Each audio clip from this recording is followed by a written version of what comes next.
Hey everyone, welcome. Finally, it is here. Kinako, it is time. Philip is here, as they said during the FIFA World Cup. I'm Kolanjinga, and it's an absolute privilege to be here for the very first edition of that Rugby Union Show for true rugby fans. And as we keep going, we want to build a bit of a community, and it's such a privilege to be able to be part of the online rugby community as well. So let's hope we go from strength to strength. And in order for us to do that, I'm going to need you to like, and subscribe and share and tell everybody about this. And that's exactly where we'll start off. You know, the Six Nations has wrapped up. We are in the middle of the URC as well. And it really is go time for the teams that want to make the playoffs. So we'll take a look at some of those fixtures, maybe chat a little bit around what we can expect. But most importantly, is I'm not doing the show alone today. I've got a really good friend of mine, one of the best rugby players to have ever donned a Springbok jersey, at least in my eyes. And what a privilege to have Breyton Paulse join us for the first edition of that Rugby Union Show. So there you are, Breyton Paulse joining me from the Ferris Cape. What a pleasure, Breyton. I haven't seen you in a minute, and it's great to chat. And it's great to be back for myself, personally, talking about rugby. I've missed this, man. Yeah, it's a good to have you back on some sort of rugby show because I value you as a friend first and foremost. But I think people don't understand how passionate you are about rugby in a sport as such. So for me, thanks for having me as the first guest. So I think it's a different platform, and I really hope people become part and friends of the show. And I'm looking forward to have a chat with you. And let's shoot from the hip, brother. Yeah, let's do that. And now that I've got you on, let's take a look and have a listen at what the excitement has been all about, at least from my perspective.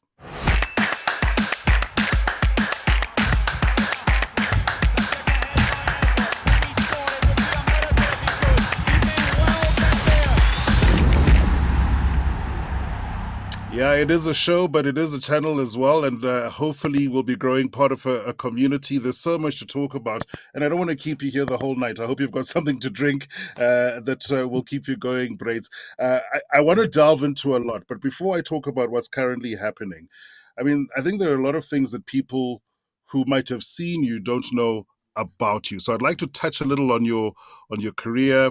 And of course, we see where you are now. Anybody who watches over the weekends will know.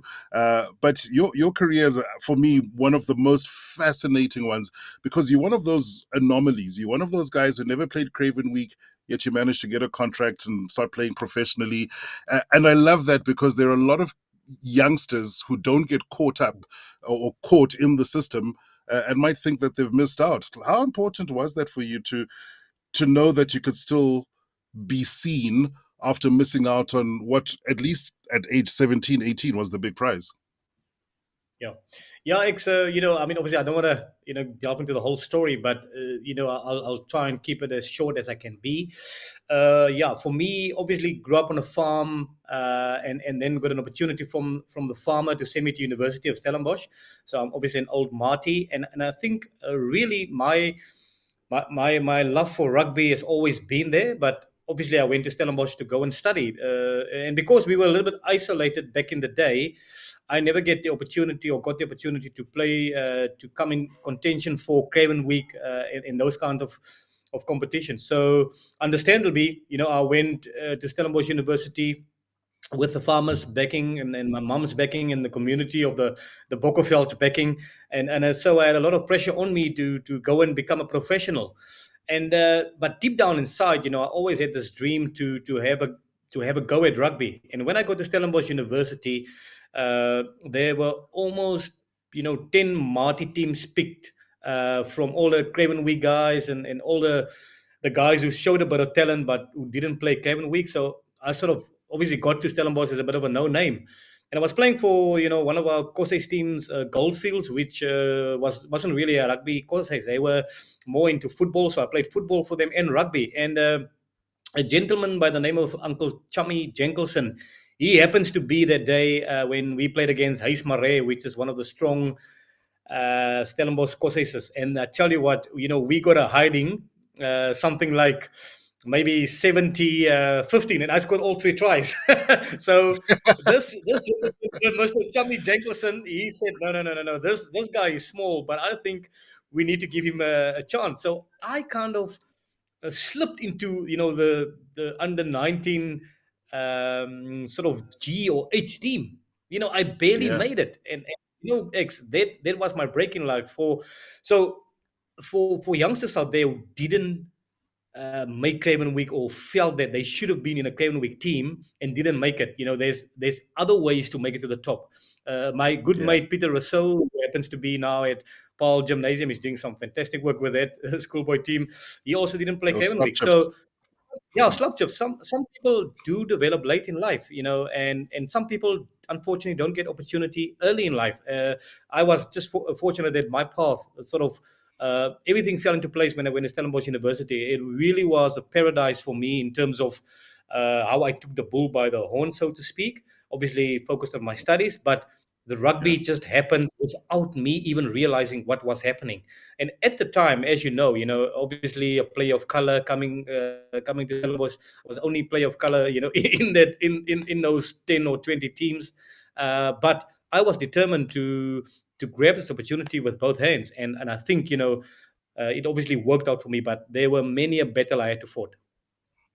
Yeah, and I'm sure one of them, and you allude to it, is probably the cultural shift van die Koue Bokkeveld to Yeah, Stellenbosch. I mean, that's a massive cultural shift, Brayton. I can't imagine yeah.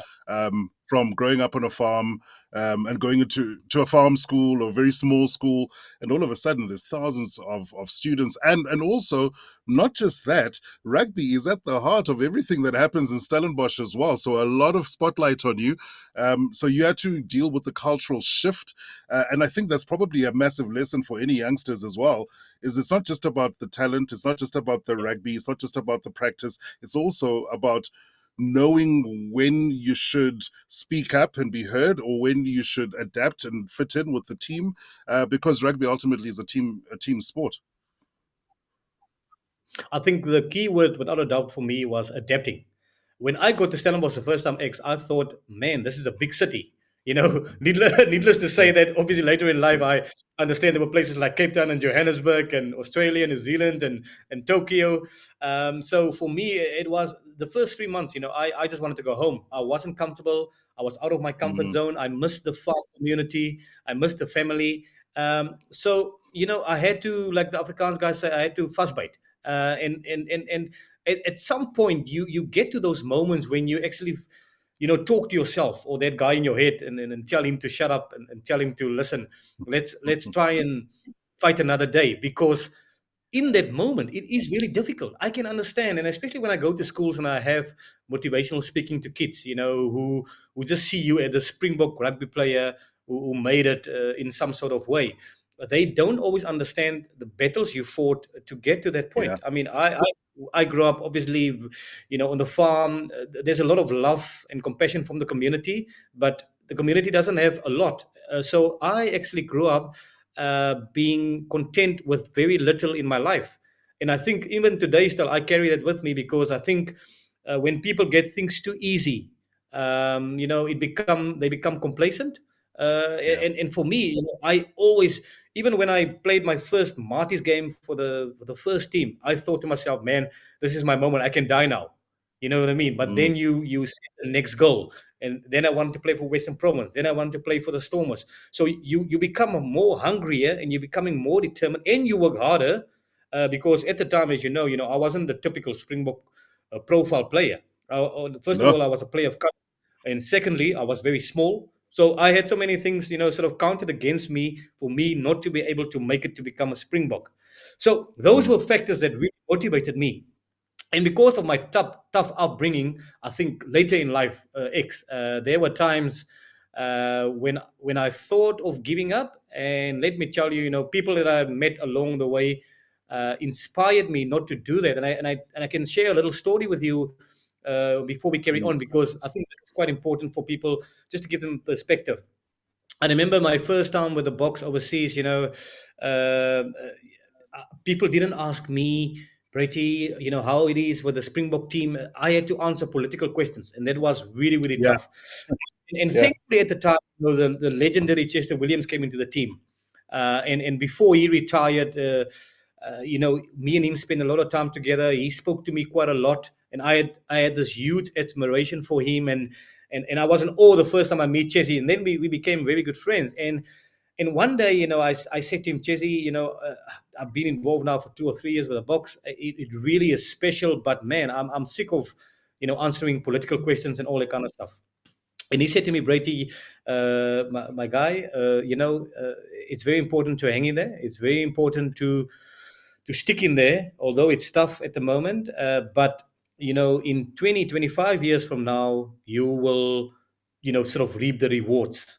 And fast forward 20, 25 years, I was at that final in Japan, in Tokyo, and I tell you, that Mm. was for me a moment in my life which I never could forget, because then I saw the likes of Jason Colby, Sia Kolisi walking out and Yes. lifting a world against all odds.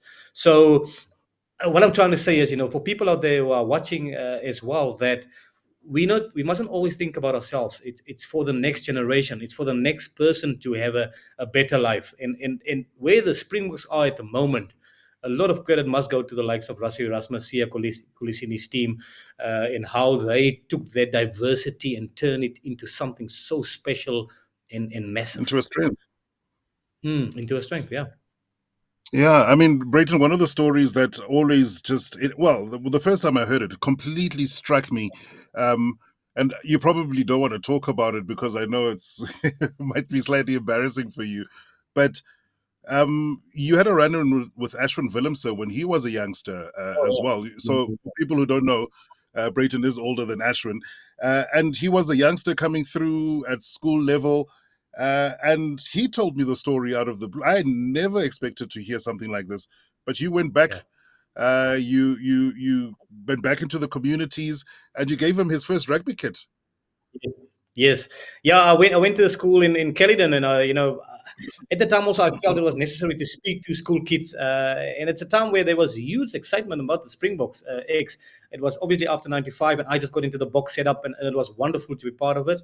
And I just felt, my responsibility was to go and inspire kids and talk to them and give them hope, so to speak. And I went to Caledon School, and when you get to a school, a lot of people come and talk to you, and they say many things, and obviously you acknowledge, and you try and listen to everybody, but there's always hype and excitement. And I think that specific day, the teachers came to me, and everybody was in awe about this youngster called Espen Willemse, who happened to be, unfortunately, a naughty boy at the time.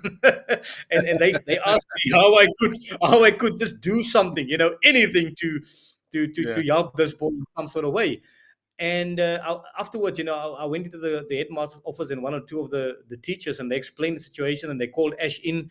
And Ash, again, he didn't look very happy. He was very grumpy at the time, for some reason. I don't know what. And then I had a little chat to him, and I just knew sometimes when you have a little chat to somebody at that moment, it won't struck that person right away. Only afterwards it will Mm. maybe hit a nerve, or make sense to that person. And then I promised him something. I said to him, Ash, I heard some very good things about you. And you know what, boy? I'm going to send a talk bag. I'm going to send you rugby boots and rugby kit. And Like more Western than Province that, stuff. is an Western Province and Springbok kit. And Yeah. he looked at me, and obviously later in life, he obviously disclosed to me that he said to me, this is just another guy who's promising.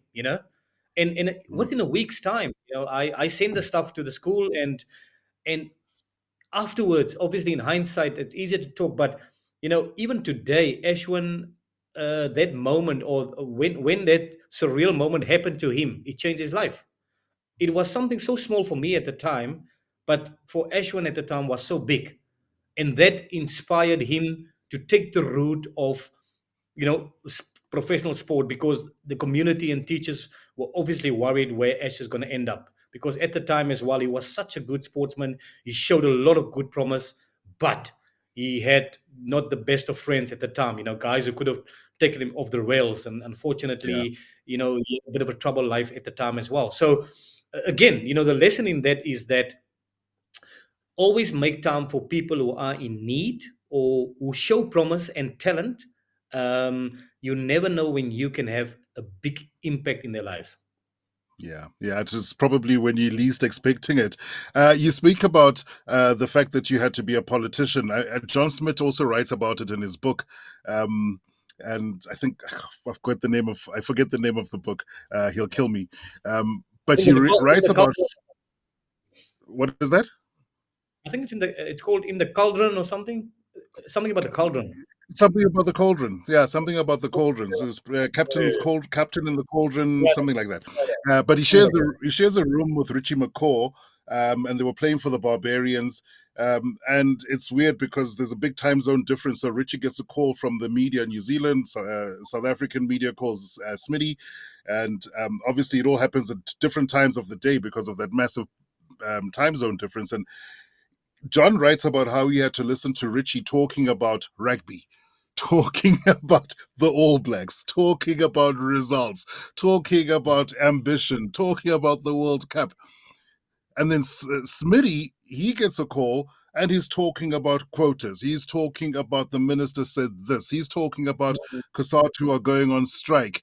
And Are they going to take the that's off when of the Richie turned of the around and chest? said, "Are you a politician or a rugby player?" But that was a sign of the times, because one of the things that you also got to experience, and I think your experience as a player is one thing, but the way the country reacted when we heard about Kamstadrat and the fallout, and it's so fascinating to me every time I talk to a rugby player who was through that, saying, yeah, it was bad, but we survived and we pulled together and we got through it. But then outside of that, it was the biggest thing, the most politicized thing.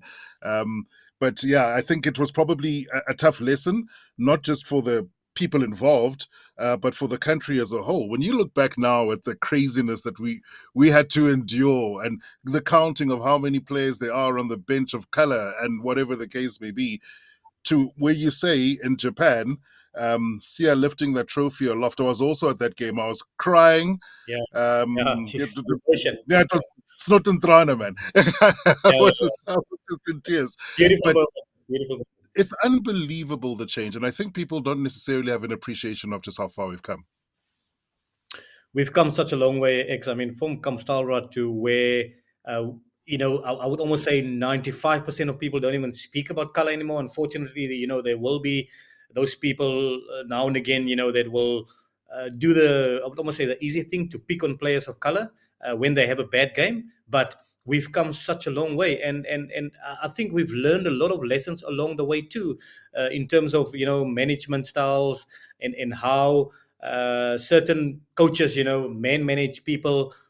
Even a guy. I mean, I played under Jake White for that 4 years leading up to the 2007 World Cup, and I Yes, think at the time Jake was absolutely incredible on how he managed players. He gave players responsibility. I remember he brought me back. He brought Osti Run back. He brought Percy Montgomery back, and he gave even the youngsters in the team. He gave them accountability and responsibility. And I think when a player feels valued and a player feels he is part of the team and part of a system where he have a voice, he will go the extra mile to die for you. And I think that's why the 2007 World Cup did so well. And then fast mm, forward to when we were at a really, really dark place, when people were burning Springbok jerseys. And that's when obviously Rassie Erasmus, Dr. Rassie Erasmus, or Prof. Rassie Erasmus, I don't know what you call him these days. When he yeah, came back and he realized that the Springbok will probably disappear forever if he doesn't come back and do something. And wow, didn't the man had a plan? It's easier obviously to speak in yeah, hindsight, but what he did for South Africa, not just for that rugby team, but almost for the country as a whole, when we were going to the darkest of time. I mean, load shedding, for instance, wasn't an issue in the 2003 World Cup. The box made sure we didn't have load shedding, and just yeah, the relationships with players and how they became a family stood out for me. And that is not a easy skill in the most of difficult times, where me as a player of color, it was very uncomfortable at the time, and I was literally alone for a couple of years, where sometimes it was uncomfortable in the room or in meetings when people didn't wanted to speak about the uncomfortable questions. And now I'm sure, looking from the outside in, how easy the box actually make it. I think corporate South Africa can even learn from the Springbok team, how they yeah, work yeah, together, family. How a guy like Sia and Eben are, for instance, best mates, and yeah, they just wanna win more and more, and they have that hunger in them to do well for this team all the time. Every time they go up, these guys put their bodies on the line week in, week out, under the most immense of pressure and stress. And they have families, and they, it's not a easy balance to have, because you can't always be good at anything in life. But Rassi has Yeah. created this where people can express themselves, they can live their lives, and they can be the humblest of people, but also true ambassadors for that badge on their chest. Yeah, no, Brace, it's absolutely amazing. And Julian confirmed it. It's called Captain in the Cauldron. So thanks for that, Jules. Yeah, yeah, we Um, were close. and and he's just telling me, like, we've been talking for a long time. I've still got so many questions about you, but we want to look at the year. But before we Yeah, move on from you, yeah, one of my mm, greatest privileges was I was on your very last rugby tour. And that yeah, was the pre 2007 Rugby World Cup one. I yes, don't know if I don't think you'll recall that because it was my first tour. It yeah, was your last. I was devastated that you didn't make it into that 2007 yeah, squad, but that tour was special because Jake sent a third string team. And I say third string because that's what the Kiwis were busy screaming about. Wow, you didn't even send your B team, you sent a C team.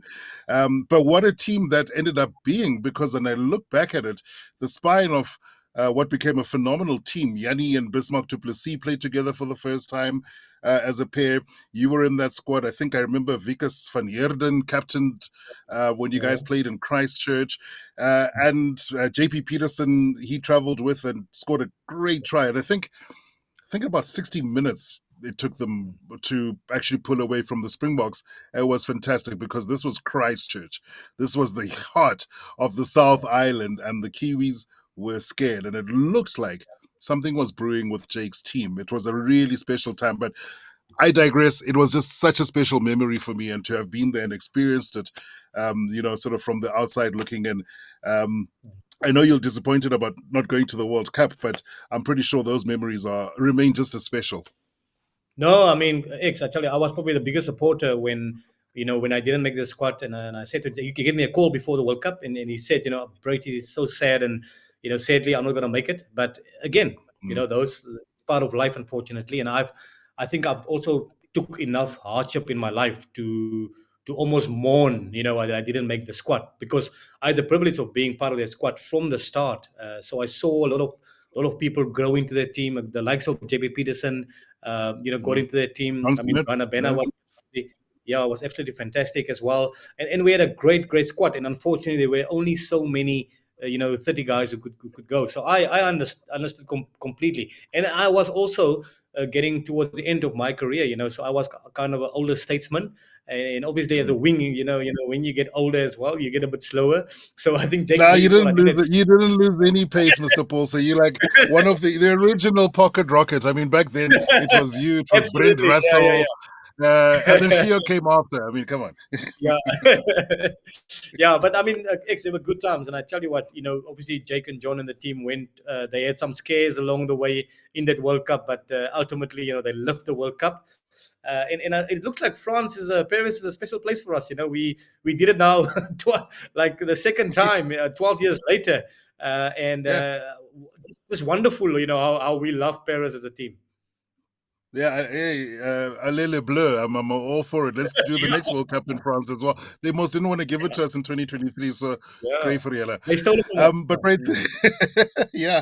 But let's look at where we are now. We're fast forwarding through two World Cups, three World Cup wins. It's been just ups and downs. The team did struggle a little. There was that 57-0 to New Zealand. You mentioned Rassi coming in, turning things around to where we are now, where we sit back and we look at everybody else as contenders. Let's look at this year, and I want to keep an eye specifically on the Springbok Test matches. Um, because for us as rugby fans, it always leads up to Springbok Test matches. We've seen the Six Nations. That's just wrapped up. Rugby Championship is back now.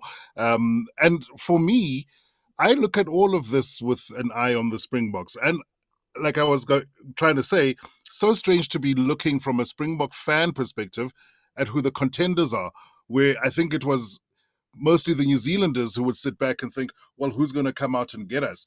And you Yeah, speak about the French. They've done phenomenally well. They have homegrown players. They've stopped selecting South Africans, so no more Rory Cockett or Scott Spedding or Yeah. Peter de Villiers or whatever the case is. Homegrown French players, so they're taking it very seriously. They are going with a bomb squad on their bench. They look like, bar the Springboks, probably the second best team in the world. And I'm always keep the box top because I'm biased and I'm openly biased. But what did you make from what you saw in the Six Nations? And are Ireland, Brady, are they starting to drop off a little? Yeah, X. I mean, you've actually you've actually touched on it. For me, at the moment, obviously the Boks are the trendsetters. There's no doubt about it. The amount of depth again that we have, it is absolutely scary.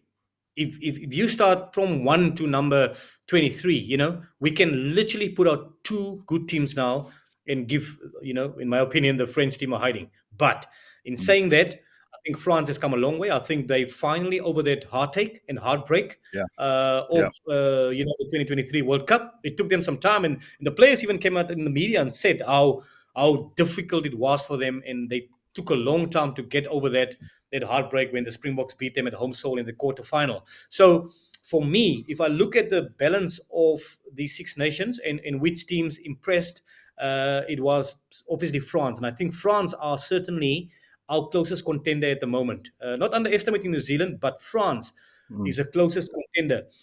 England, then I would almost put third X because England are showing signs of a team who's ready to compete at the highest level.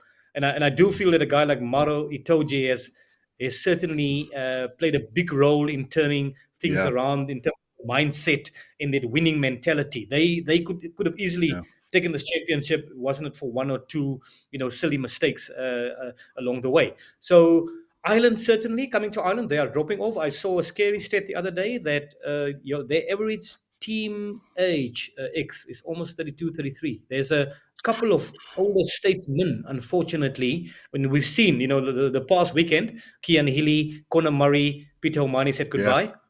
And there's yeah, if you look at the numbers of the team, I mean, a guy like James Lowe, for instance, is 32. He's will he be ready also for the next World Cup? He's a winger. I mean, Jameson Gibson Park it's old as well, and there's a couple of old guys in the pack as well. So for me, Ireland, they're gonna get caught behind if they don't make the necessary adaptations in terms of getting youngsters in before the next World Cup. Yes, you need your experienced guys. You need your warriors, so to speak. But you yeah. sometimes need a bit of energy from youngsters, and that's why I'm so impressed what Russia has done with the likes of Grant Williams. The Yes, alignment camp where he brought in people like Lorenzo Julius. I mean, the next generation is ready to pounce. But he's bringing them early to understand the book culture, the tradition, and what they're about and how they do things. And it's just wonderful, that he's being able to do that.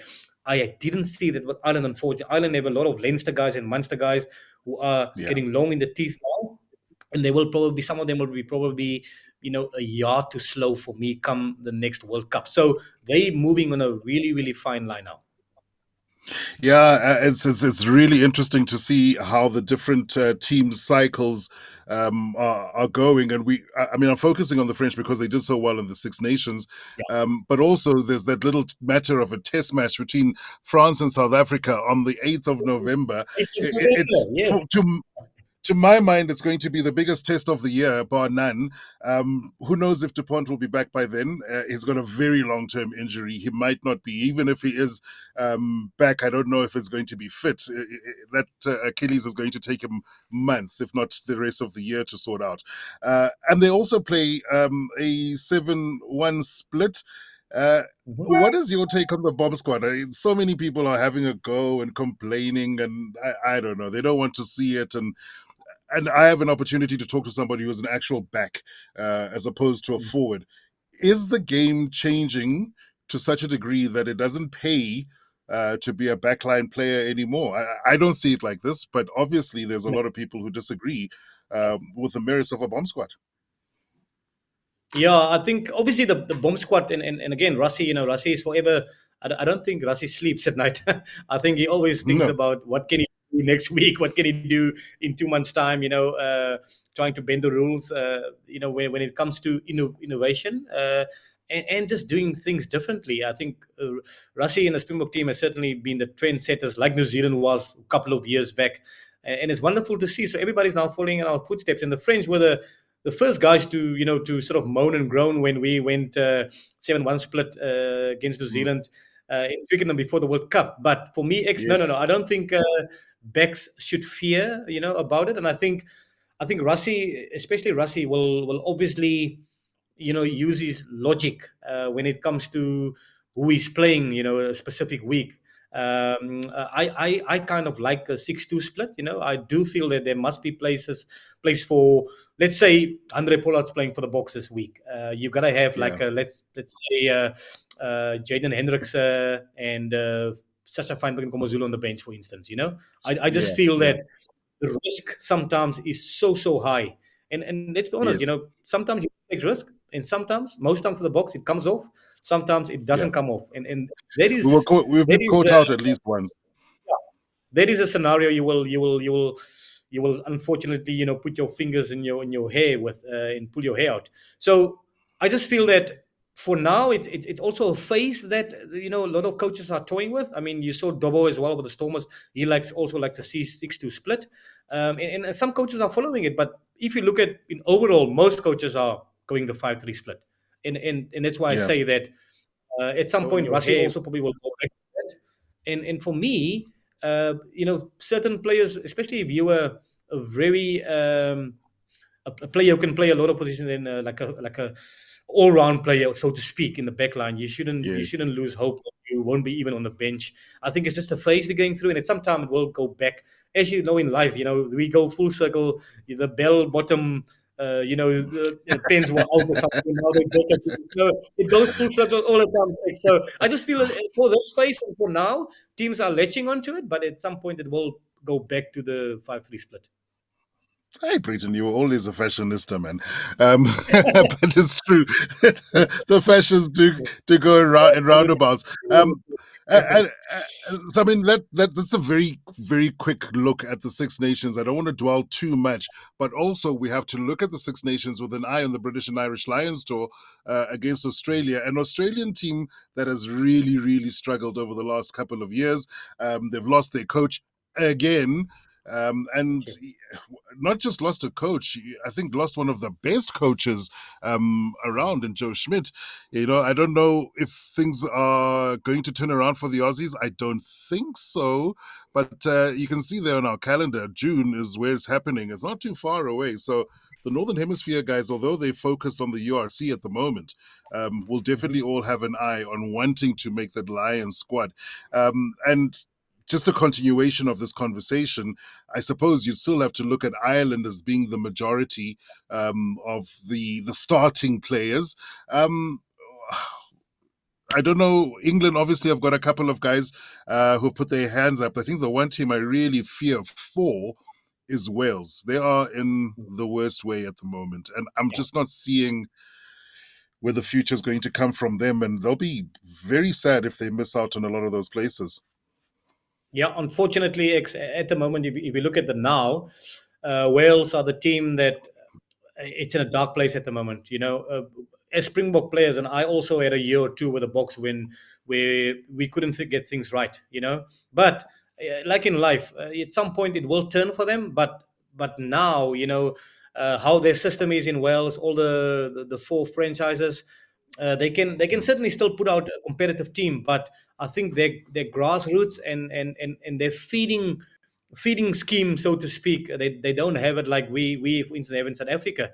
And I think whoever comes in needs to look at the systems that almost breeds some feeding, for the national team. And Yeah, for me, it's very important that Wales are also be competitive again, because I loved playing in Wales. I had some of my best games, at the Millennium Stadium at the time. I think it's now yeah, called the Principality Stadium. But it's a wonderful place, and people when the Wales go singing, in the stands, it really is special. It's a special place to go and play your rugby. And even me as a rugby fan, I don't like seeing them in that dark hole at the moment. And let's be honest, mm, they are in a very dark hole, and it's going to take somebody of character and somebody of a mastermind like a Rassie Erasmus to get him out of that hole. And it's not going to Yeah. be a easy process. I think they lost something like 17 on a trot, which is really, really sad. 17 on the trot. And That's right. It's the worst ever run. it doesn't help anybody's confidence. So I really hope they can turn things around at some point, because it's really important for World Rugby, like I said. But it's really sad to see them suffer in the way they do. Yeah, no, Cardiff is alles rugby bevolk. I mean, it's the one place, the only place I've ever seen where the It's opposition wonderful. fans applaud the Springbok bus as it drives into the stadium, and they applaud it after they got beaten by the same box as well. They really are, they really are rugby people. They It's love just the incredible. game. And the Uh, thing that yeah. I think about when I think of Wales is their solution is not going to only have to be a rugby one. You talk about their feeder system, and they have to think long and hard about whether or not they let players play in England, for instance, or in other leagues in order to be eligible. This is a conversation that the Springboks are also still having on an ongoing basis. The All Blacks also constantly keep talking about allowing their foreign-based players to be eligible, and I wonder if the world isn't getting to a place now where you just might have to drop the rules and say, look, if you're available, you need to be able to play. But I also don't want to delve too long on the Welsh. I want to focus the eye again on the British and Irish Lions. You speak about Maro Itoje. In my mind, possibly a shoe in for the captaincy. Though I do know that the Irish and their love for Bandi Aki is unmatched as well. Do you Yeah. think they're going to share captaincy responsibilities? Who do you think is the front runner there? Are there any other names maybe that I'm missing out on?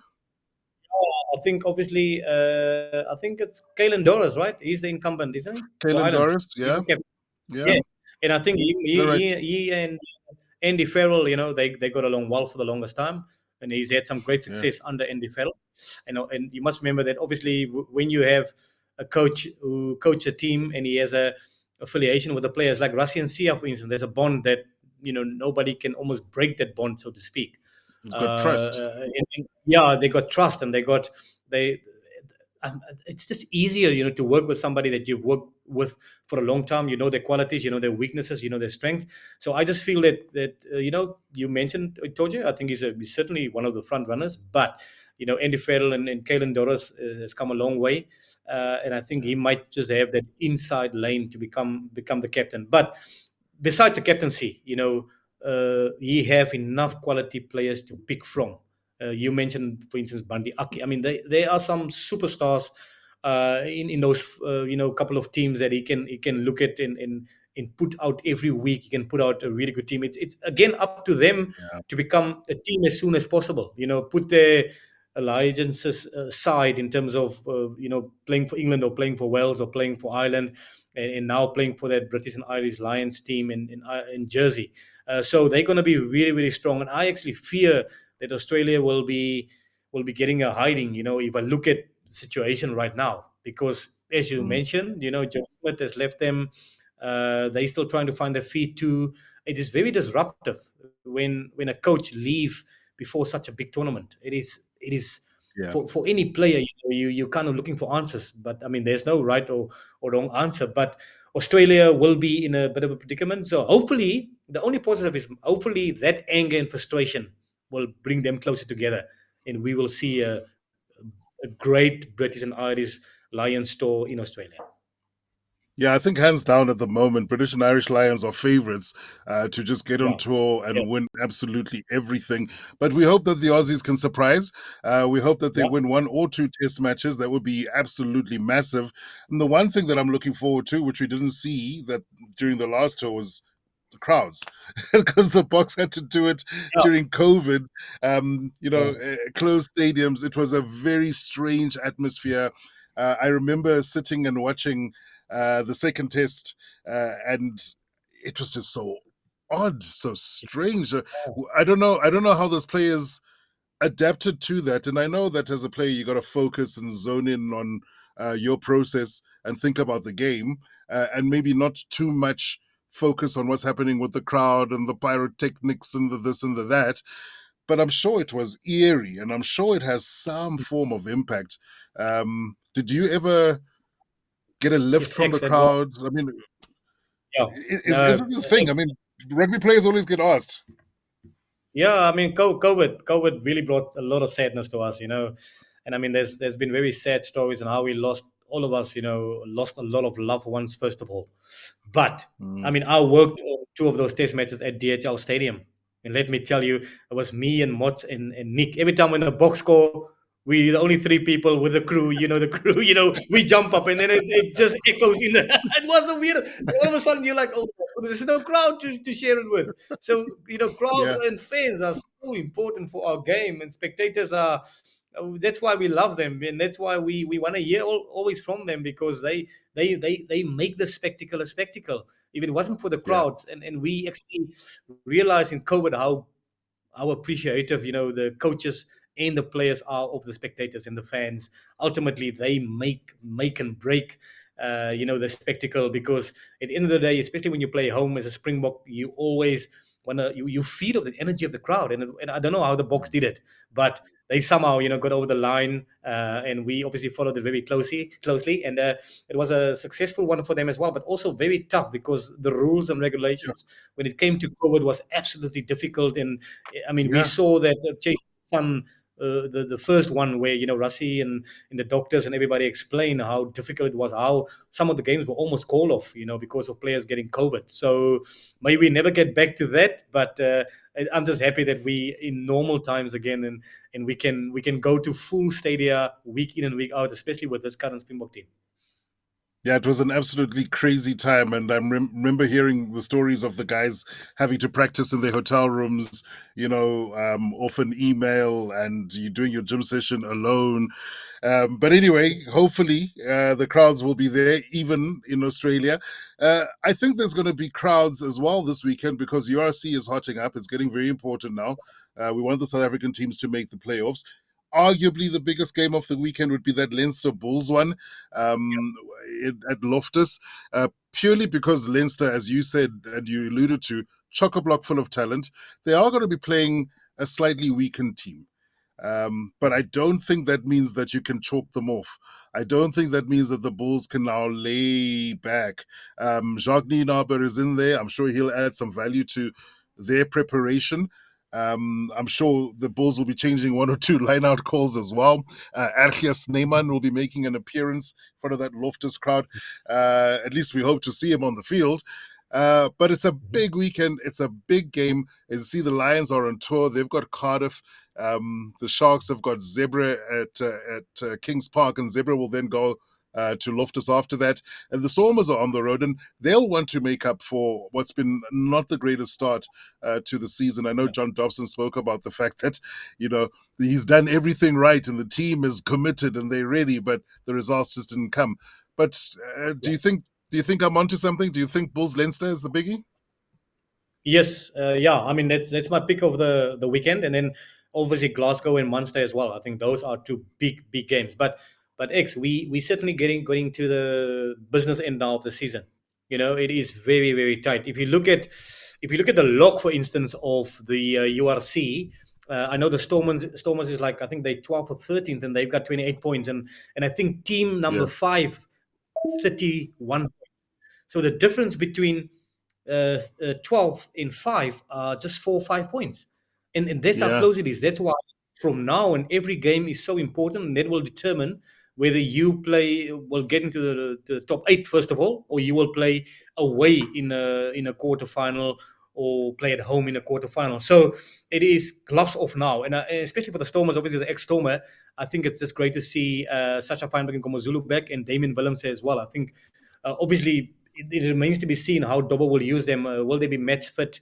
They've been out for considerable a it's long been a time. while. Both of them. It's been a Yeah, it's while. been a while. So, but again, the Lions, on the other hand, the Lions, unfortunately, the last couple of weeks they showed a little bit of inconsistency, and then the Sharks for me is sort of on the up. I think that Yeah, that victory.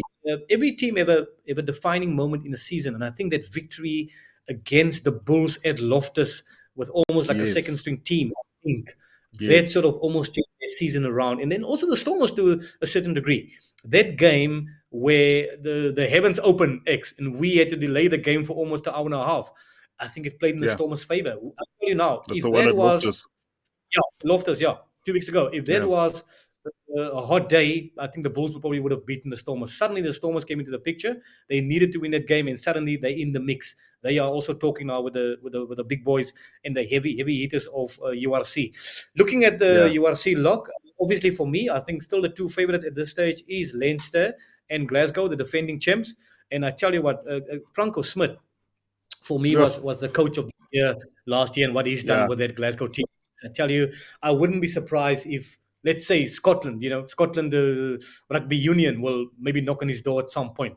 I think, I think so. just before this, what we're saying here now, and play it out later when it does happen. But Franco Smith is getting a lot right with that Glasgow team, who's ultimately almost, the Scotland team. And when I really, really got impressed with him is when the final earlier last year, when they beat the Bulls at Loftus, that last 20 minutes, Yeah, talking about yeah, altitude, Bulls were having altitude problems. They just took it up yes. the last 20 minutes. They certainly took that game to the next level, and the Bulls couldn't cope with the speed and the tempo and the mauling of the game. And at the end, they almost won it easily. So for me, Franco Smith is doing wonders with the Glasgow team, and I tell you, I'm really impressed how he's been going about his business. Yeah, we're looking at that log now, and the Stormers are, I think, 12th, you mentioned, or Yeah, 13th, no, 12th. You yeah, mentioned yeah. them earlier. But the fascinating thing is, even they are definitely still in with a great chance. And I do feel like a slow start, but we all know what Dobbo and his teams are capable of. We've seen how, when they get going, they are incredibly hard to beat. Do you think that they'll get there to the playoffs at least? I mean, I think they will. I think they do have the manpower to get into the playoffs because you have a lot of experienced players. I mean, guys like Dion Fourie, Frans Malherbe, those are guys who've won World Cups. And you need those kind of players for those difficult big moments, and especially when it comes to this time of the season when the heat is on, the pressure's on, everybody's almost on high alert. And if you look at the Stormers, season, they didn't have a good season. They were losing about 3 or 4 games where they lost by 1 or 2 points, where in the past it could have gone their way.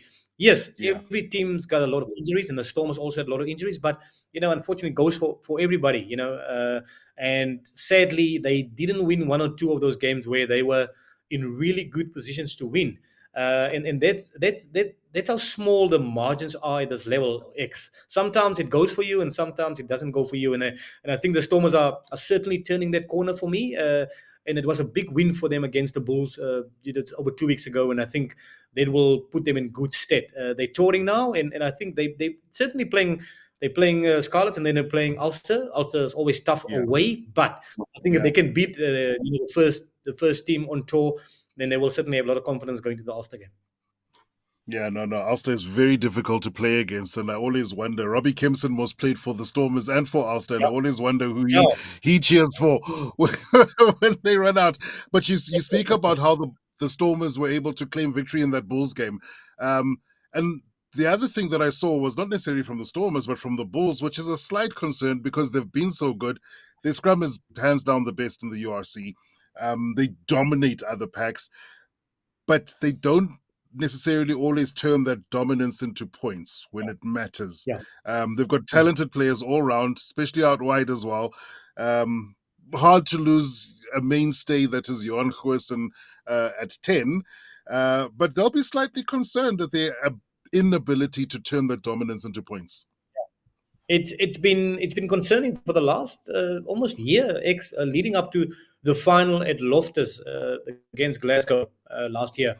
You would recall that the Bulls almost like they take control of a game almost for Mm, 50, 60 minutes, and then they let other teams in.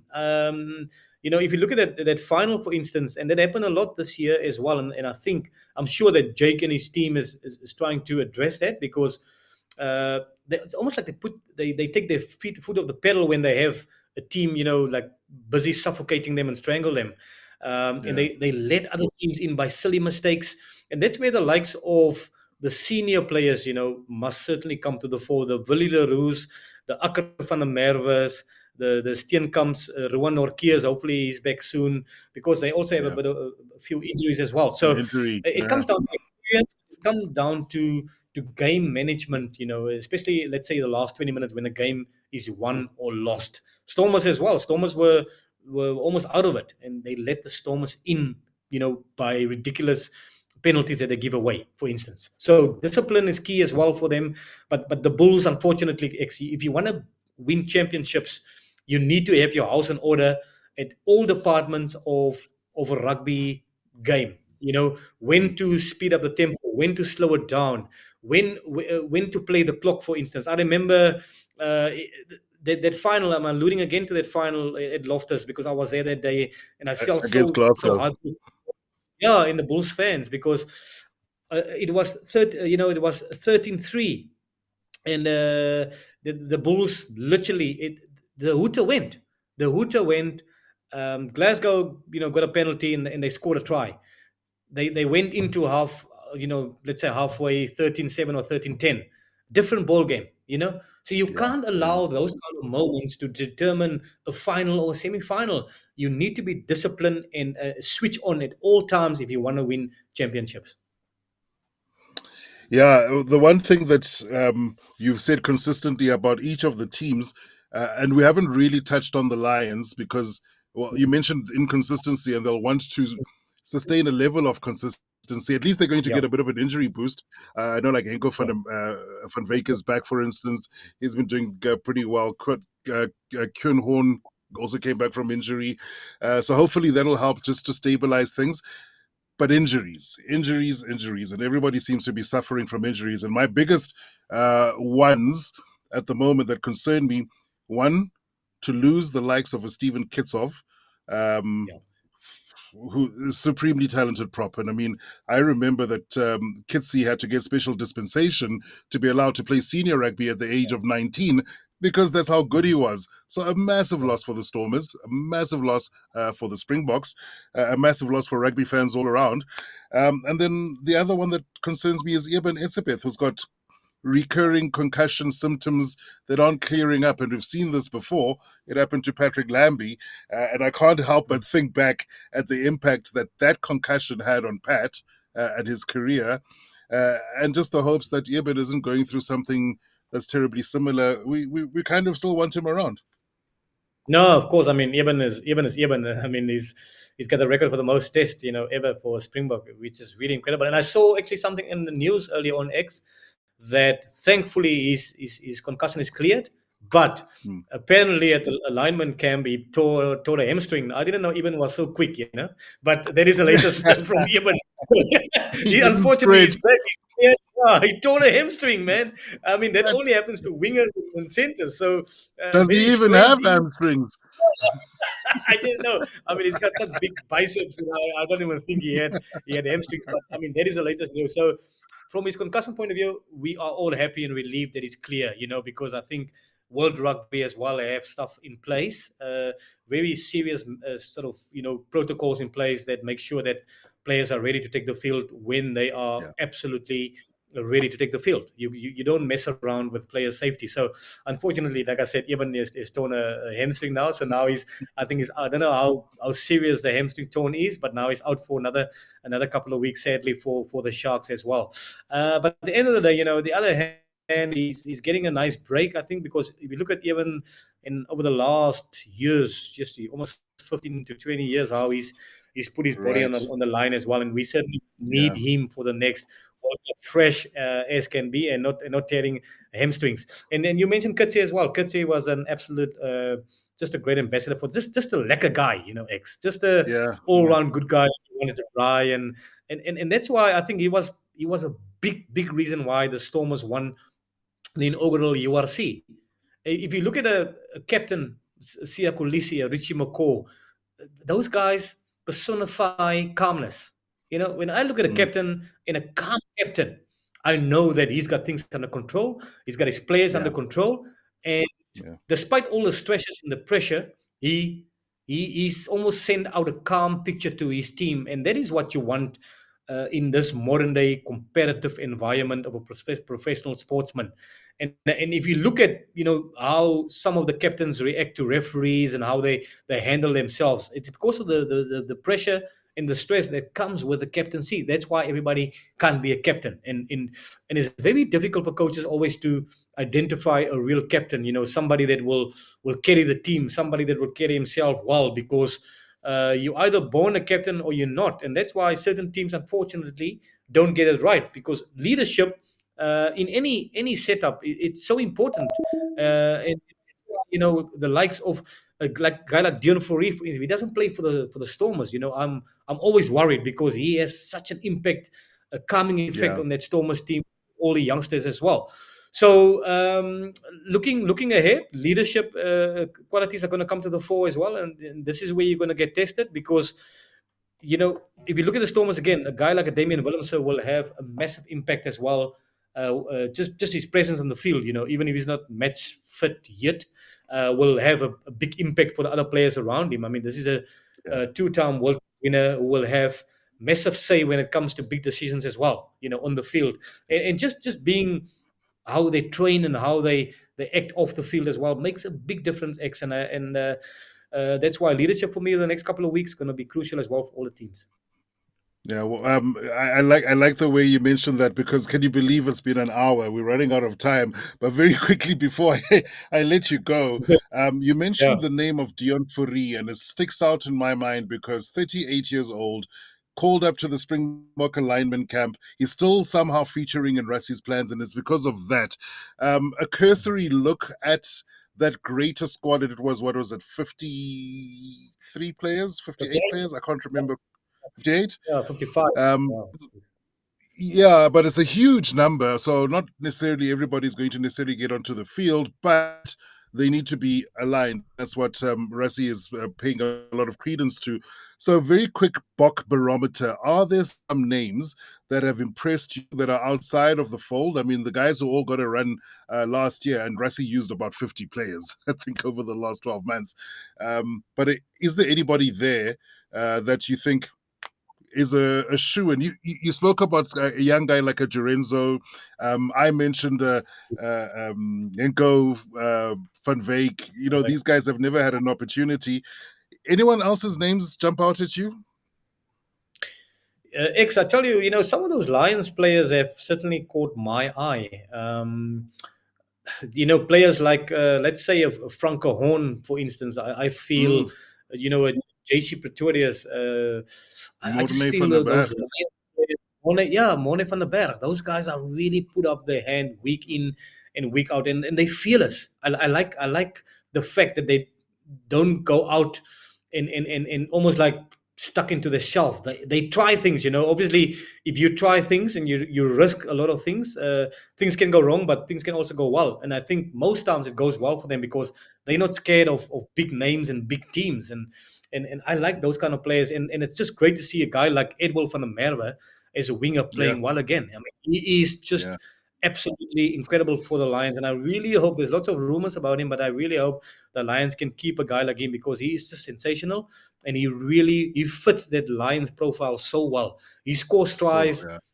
Yeah, there's no gap or no, you like, no, man, how's it possible? It He never should plays have hard. happened. Yeah, And he plays yeah, hard. yeah, just Yeah, a he's just a pocket rocket as well. He scores some beautiful tries for the Lions. But and also a guy like Ntlabakane, he's been rewarded for his consistent performances, and he's really, yeah. his work rate is jacked up, and you could see X.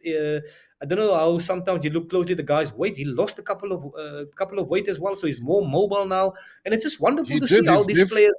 Yeah, yeah, He's he's definitely looking good in in the good shape. loose now. Yeah, yeah, Yes, yes, he hits a couple of guys and he cleans and he runs and he had a couple of storming runs as well. So those are the kind of players names that I would mention now. yeah, Obviously, you never know with Rassi. Rassi is always he always brings up surprises at the worst of times, and players that we think might make it, don't even make it, and players that aren't in the loop could last minute maybe get into the fold. And it's all about consistency. I think if you're consistent and you're good enough, and you actually show the coaching staff of the Springboks that you are a warrior, because they want warriors ultimately, you will be part of that Springbok squad for the year. Yeah, and this list that you see now of the Springbok matches is not even complete yet because Rassie still wants more test matches. He wants 15. So they Yeah, added the Barbarians, they added Georgia to the mix. I believe there's another still in possible. And the reason is he's got 50 odd players that he wants to blood and he wants to build to 2027. It's unfair to ask now about the prospect of the World Cup in 2027, but seeing that I probably won't have you back on the show at least for another month or so. Bray. I'm gonna call you again. Um, yeah, it makes sense. I mean, there is a concern about player welfare. The Springboks have yeah, to weigh up the players. That is 8 weeks that they have to mandatorily yeah. take off. Um, but Rassi also wants to see as many eyeballs in the green and gold as possible and plan for that next World Cup. Yeah, I mean, I think the mission is for the 2027 World Cup X, and I think already you can see a lot of players who weren't involved the last year or so are getting invited to those alignment camps, and there's obviously unbelievable method behind that madness, and I think Rusty has shown over the last couple of years, the last sort of 8 years, that he's not only a good coach but a very good selector. I mean, where are the days when people were just screaming at Faf, don't stop kicking the ball, Stop kicking. but then the ball won us the World Cup. They stick to their plan and they executed the plan because at the time it was the way the box played. We bullied people and we tackled them into another planet, and then we built scoreboard pressure and we won the games. Now we brought Yeah, in the likes of Tony Brown, a more attacking flair where you use a guy like Mani Lubbock and he's just giving the freedom to do what he wants to do. And yeah. that is the scenarios that Rossi is going with at the moment. And that's why we are a really good place, X. And without depth, it will be a silly man. Lots can still happen to the next World Cup, but it will be a silly, silly man to bet against our fantastic box. Yeah, and it's not fair to ask you this as well, but we also have to consider the future. Rassi's not going to do this forever. You've already Yeah. mentioned Franco Smith, and it's fantastic that 5 years ago, it looked like when it comes to coaches or coaching options for the Springboks, particularly, there weren't any options. It felt like there weren't any Mm. options. But you look now, and all of a sudden, there are. Yes, There are a man. couple of guys who've put their hand up. We spoke about Jog Nienaber is coming back with Leinster. He's still there and thereabouts. Felix Jones has come back, and that's a very interesting one. And I think he obviously feels embedded with the Springboks and the Springbok way.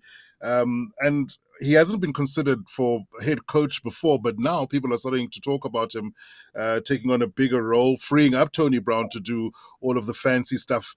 Mzondile's stick has been there for almost Quite 10 some time. years now. Um, there's options, and this is You good. Julian is busy writing messages here saying, Rassi, the Alex Ferguson of SA Rugby. Let's not do an Alex Ferguson resigning and then a Yes. Manchester United / Springbok thing. We need another Alex after Alex. So after Yes. Rassi, Braith, who's impressed you? Yeah, there's quite a few guys. Obviously, like you said, Jog Ninaba, he's obviously taken a break and is now with the Leinster team, and you can never write him off. At some point he also want to come back home, and I think he enjoyed his time with the Springboks. And then you mentioned Felix Jones. I'm also a big fan of Felix Jones. And then you have the guys within the group who's been there, who knows the culture, who knows how the Springbok team operates at this time, and who can actually take over. I mean, Zwan Stick also, he's now the experience that he has now, and he really comes across in his interviews as well as a really, really Mm, good chap in terms of understanding how things now work in the Springbok setup. You have Dion Davids as well, who Dion David, also yeah. I think been amazing with the team. But also, there's just a name that I want to throw outside the box in, and I don't know if you remember a certain gentleman, Mr. Johan Ackerman. He also came back the last year or so, Hey. and he's a consultant now for the junior teams. Yes, And so he's and part of that mobile unit, so they're going around the country, and that's yes, fantastic. yes. So he's in the setup as well, and that's a guy who who coached, the Lions, the golden years to almost for the Lions as well. He went to Japan, he went to Gloucester for a long time. So he's bringing back heaps of experience, and he's just a well-respected coach. And also when you speak to a guy like that, people respect him, and he knows what he's doing. He's been the tried and tested guy as well. But then again, you have the likes of Dobbo, who would like to get involved at some point as well. No, don't write those guys off. So there's options X, and I think whilst we have options, we are happy, and that means that the Bok will be in a good place. Come, hopefully not soon, the resignation of the great Rassie Erasmus. Yeah, the Dr. Rasta himself. Let's hope that we don't do an Alex Ferguson here.